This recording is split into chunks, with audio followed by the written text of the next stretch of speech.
Well, I'm Ingrid Anastasiu. I am in the lovely and sometimes not so lovely, like 4 or 5 months a year, Michigan, Grand Rapids, Michigan. That is West Michigan. We have what's real amazing, without getting ahead of myself, is our lake shore. Many people do not know about it. I read all the time comments of people like, oh my gosh, Lulu Bishop and Jason Schilke.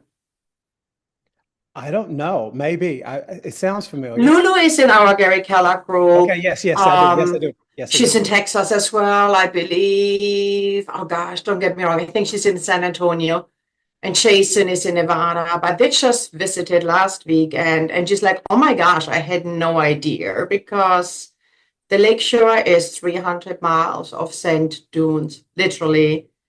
Um, but not getting ahead of myself. But Michigan is can be very beautiful. It is certainly, I would say, May through November, and then maybe not that beautiful because it gets really cold here. About myself, it's not my Michigan accent. It is a German accent you are hearing. I'm born and raised in Germany. I came to the US in 99 as an expat to California, Silicon Valley, for with the goal to be here with my company for 3 to 5 years. And in a nutshell, I always say life got in the way. So God had a different plan. We stayed here. I built my business here. I'm here by choice. So I always say I work a lot of relocation. I know you will ask me questions about that and get into that. Um, but yes, I work a lot with people from Europe, from Asia, or nationally traveling here or relocating here. And I have lived it all. So I know what it means to move to different culture, different language, different rules. Cultural diversity in my wheelhouse always played a very, very big role. I worked my whole life, even in my 20 years corporate before, internationally. So I love that part, and that's what defines me and my business today. I love that. And so, what company was it that you spent 20 years It or was not one company, it was all American. I worked my whole life for American companies back in Europe. So it was IDT semiconductors, quantum disk drives, Motorola cellular phones. So my background is in high tech sales. And that's what brought me to the US because they were all, not all of them, IDT Semiconductors was New York. Um, Motorola obviously is north of Chicago and Schaumburg, and Quantum was in Silicon Valley. And Okay. when I had an opportunity, and my husband as well, who worked for different American corporations, we said, well, why not? We love the Americans. We worked with them all our life. We love Let's you. come for a couple of years. And now we're here like 27 years later. Nice. Nice. Tell me this, because my previous success manager was from Germany, some South part I'll never remember. But where did the Spanish come from? You know Spanish, English. Did you just learn it, or did you spend time over there? Where'd that come from? Um, Purposeful life. Okay. I worked internationally in Europe. So I was a sales manager for Iberia, which is Portugal and Spain. Okay. So back in the day, I was in a man's domain, being in IT and being in sales. So I'm a strong believer in that what we put in, that's what we get back out. Okay. So back in the day, I would say my counterparts in Spain and Portugal were not as diverse or well trained on English as it is obviously today, like 25 or 20 years later. So I immersed myself into the Spanish language, like a month there in a school, like learning. I mean, basically, I had a month to learn the language. Mm, So it was my business language. I love that. Now in Michigan, I lived in California for years. I used it obviously much more there than I use it here. But I still, I mean, I have no problem using it. So Yeah. Well, I I love don't. the language. Spanish is great. I'm so Spain won the soccer. I know there are probably many on here who wanted Argentina to win, and Yeah. I like Argentina. I've visited Argentina, but my heart is with the Spanish people. Well, I was pulling for Spain myself, but I think it was such a wonderful World Cup, and I hope as Americans, and I think you're alluding to that. I hope we learned a lesson that embracing all the different cultures and countries, not to get too political, but I get Hmm. political on this channel all the time because it's mine. I do what I want to do. Uh, Hmm. we cannot lose sight of that, even though the current regime would like us to be more separate and divided. And clearly, that has not won at all. We only win when we're all together, and we Hmm. embrace that. And I know you've done just that. So keep doing what you do, Thank because you. I'm going to continue to speak out and try to bring folks together because I think that's how we win. Team together, everybody achieves more. So I could not agree with you more on this topic. And again, I'm not going to be political. I try to stay away from politics, from religion, from money, unless I need earnest money yeah, proof and so on, or proof of funds. For my career, I respect that we all have different opinions. But what I would say, I'm not a diehard soccer fan, but yeah, my family, my kids, I have two kids, they both played. It is I would say, the biggest sport in the world, right? Not so much in the US, but what I really loved is to see that diversity and they're all having fun, or the Norway team rowing, oh yeah, or like all the different teams, what they brought to the table to show we are all the same, bottom line. We have different languages, we may have a weird German accent.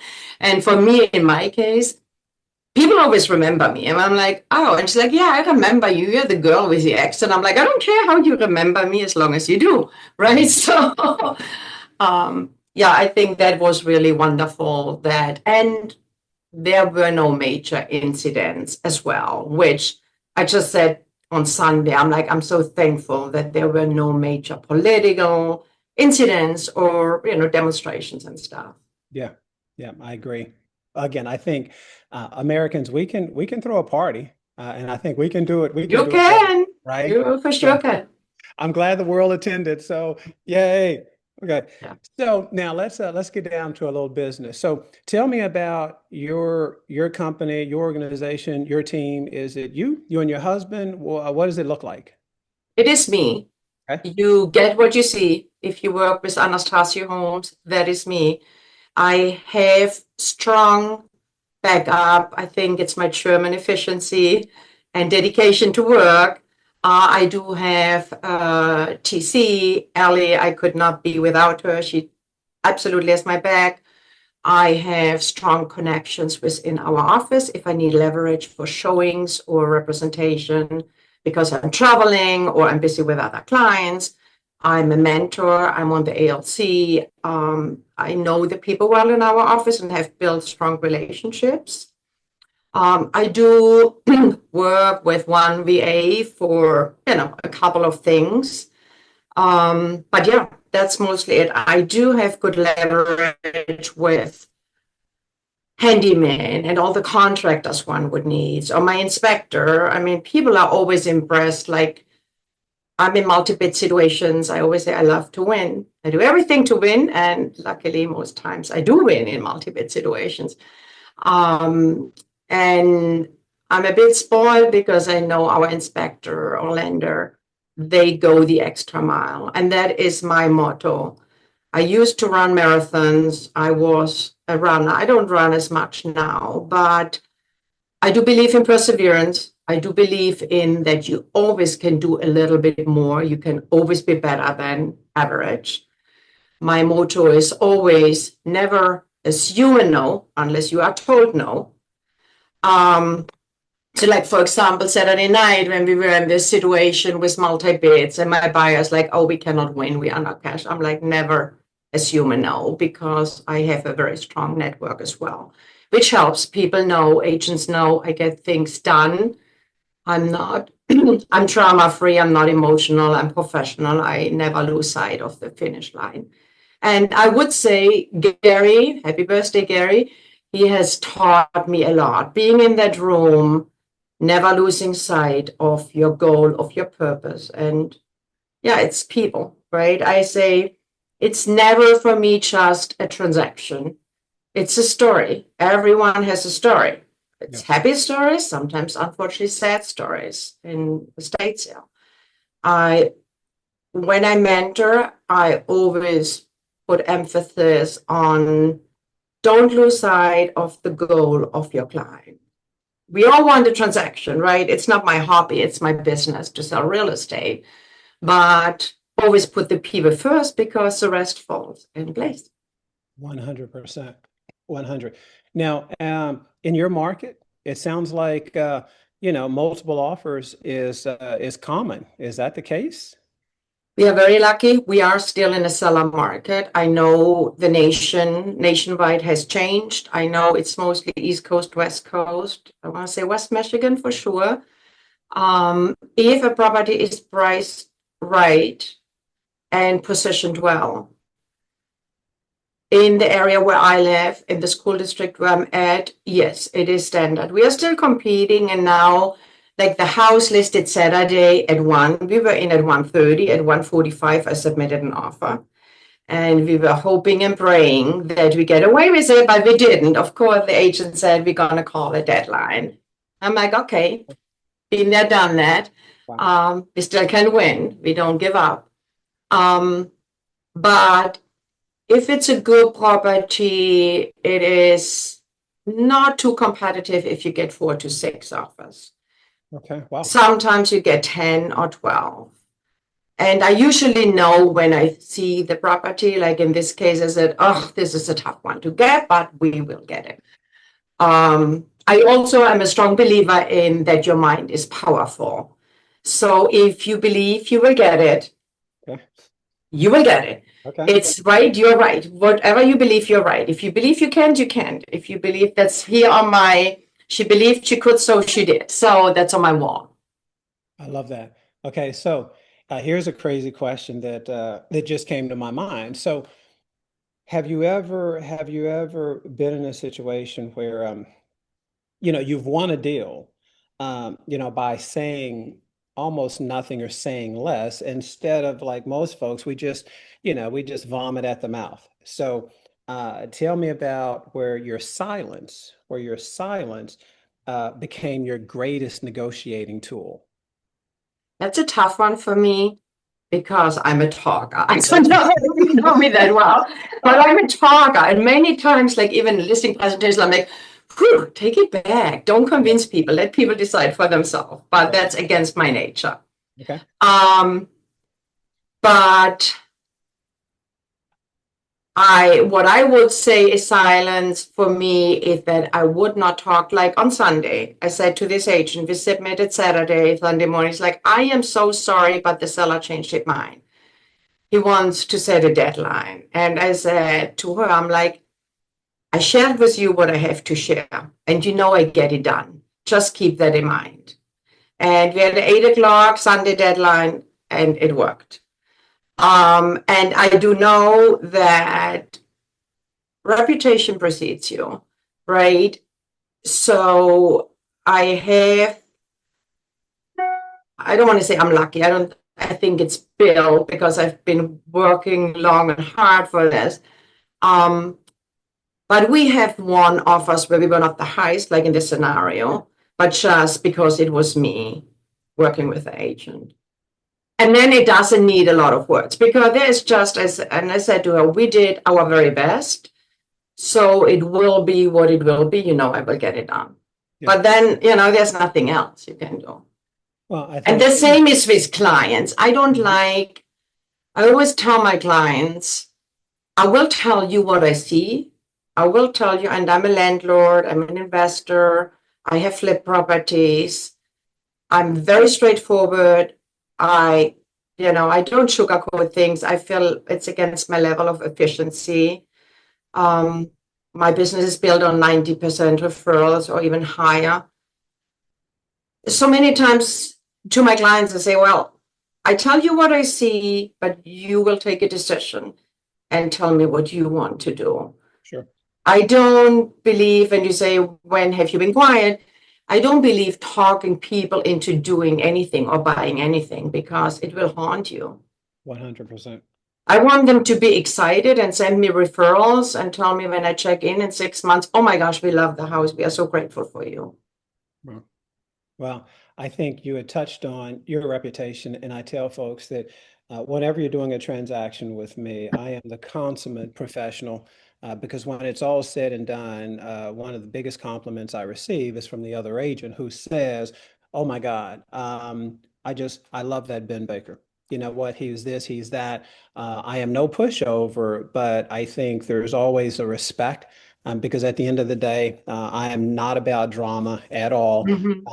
I'm working in the best interest of my client, and you're doing the same. And I think there can be a respect level there, even though we're approaching it from different angles. So if you remain the professional throughout, I think then your reputation will speak for you. And like you, I agree. I've gotten transactions accepted in multiple offer situations simply because I was Ben Baker, and I know others Mhm.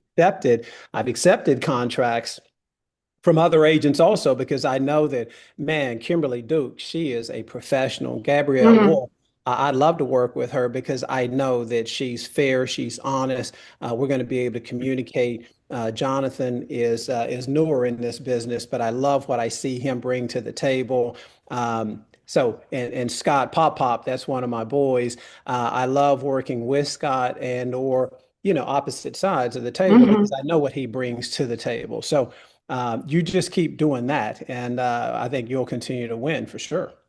So, 100%. I'm sometimes amazed if I have conversations with agents or I'm the listing agent. I'm a strong listing agent. Like I would say it's about half what I do. Um, and some agents would be so aggressive. I am aggressive, right? But I'm aggressive with a smile. mhm, I'm aggressive to get things done, but always respectful because ultimately we have the same goal. And I believe in also buyer and seller. It needs to be a win-win. It's not about, hey, I kind of just kind of, mhm, ripped you off or whatever. It is so short-sighted. And sometimes I'm like, why would you even have a conversation or be so aggressive with me? Because you just get on my naughty list. I have a naughty list. yeah, And it's mostly in my mind, but I know I will remember. I'm like, no, I don't want it. Nah, I don't want it. yeah, Unless you really offer high and cash that I can.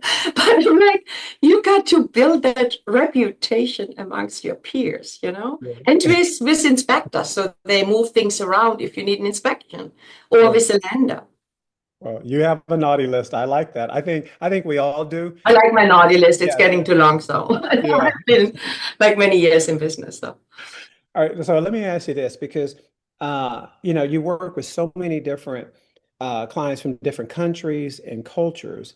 Tell me, what's one thing or what's one assumption that Americans make that completely surprise international buyers? Is there one thing you can think of? well, I think if I talk about international buyers, I think it's only in the US that you have a buyer's agent and this agent, for example. So if I work with European buyers, they are used that the listing agent will also sell to them. Personally, I don't think that is beneficial for the Mhm, buyer because, of course, you're always motivated to sell the listing you mhm, have. So you are not super honest. Another one which I try to explain to international buyers for them, it's a lot about the trespassing and having the distance, or if you stand in line at the bank or at the post office. I had to learn that. You give distance. You don't do that in Europe. You're pushy and shovey, and if you're not on the heel, then you lose an opportunity. So my clients would just ring the doorbell. If they see a listing, they sign. Like they see a yard sign and they go up and ring the doorbell and it's like, we ring the door. I'm like, you cannot do that. mm, So, there are just those cultural, and it's like, why not? Um, that is a cultural difference. mhm, Um, Contracts, if you work, I think, for example, German clients, I hope nobody's watching. They're super critical. They pick apart my standard Michigan law and contract and want to change everything. I'm like, no, we cannot do that. Why not? Well, it's just not what we do. We can fill in the blanks, but I cannot change NAR or Michigan law, right? Wow. Yeah, see, again, I think those are things I'm glad you exposed us to that because we'd have no idea. I feel like the majority of my clients are again from here, and so they understand the processes and systems, and most of the time they're very compliant, unless they're an attorney, and then I have to sit here and educate the attorneys uh, and I think Gabrielle is on here. She's heard me say it once or twice, and I tell the attorneys especially, I said, look, first of all, I'm not going to come to Burger King and tell you how to flip burgers.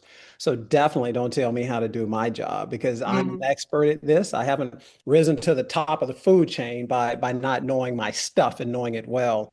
And so I think they understand the point I'm making. So um, it is what it is. So. Those clients that you get from other countries, is that because of your connections to your previous businesses, or how do you stay connected and attract those clients? And are you doing much on social media? Very good question. I do not do as much on social media as I should. And we all have our list every time, like I'm like, I have to do it, I have to do it.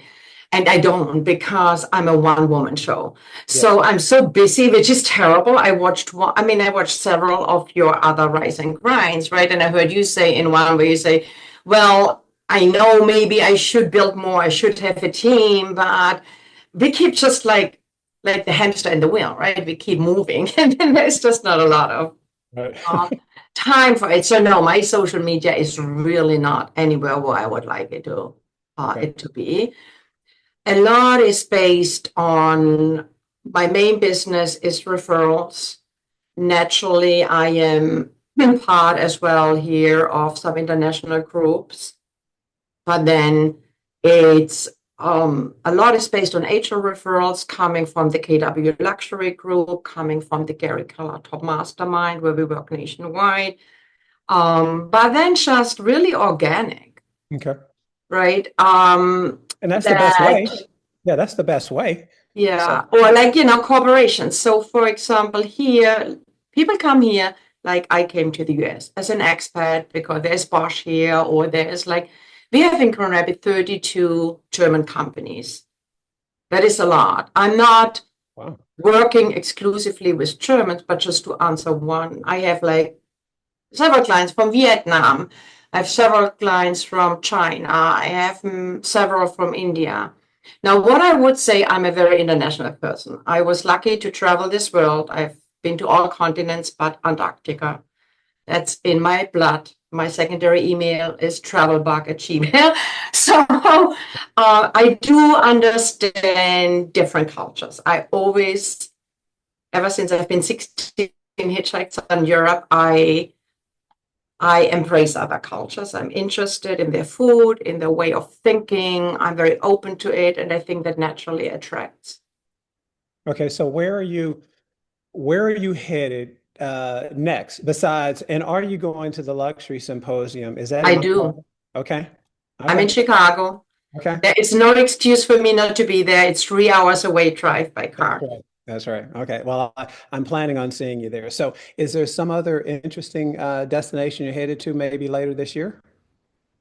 I have just a couple Europe trips planned, Okay. which is not that exciting. Also, I love Europe. So I have in September a quick getaway to southern France because and that I'm like that. I'm very spontaneous, right? I'm like, oh Okay. my gosh, I've not been there for 30 years. Okay. And I got to go. So I'm like to my husband, I booked a flight to Nice. And he's like, okay, when we going?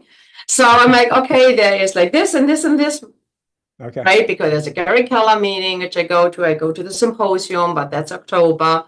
And possibly I go to Spain, Portugal in the like November or December timeframe, Thanksgiving week. It's just all Well, quick. It's interesting you mentioned Spain because we're supposed to be there in October for a wedding, which would be my first time.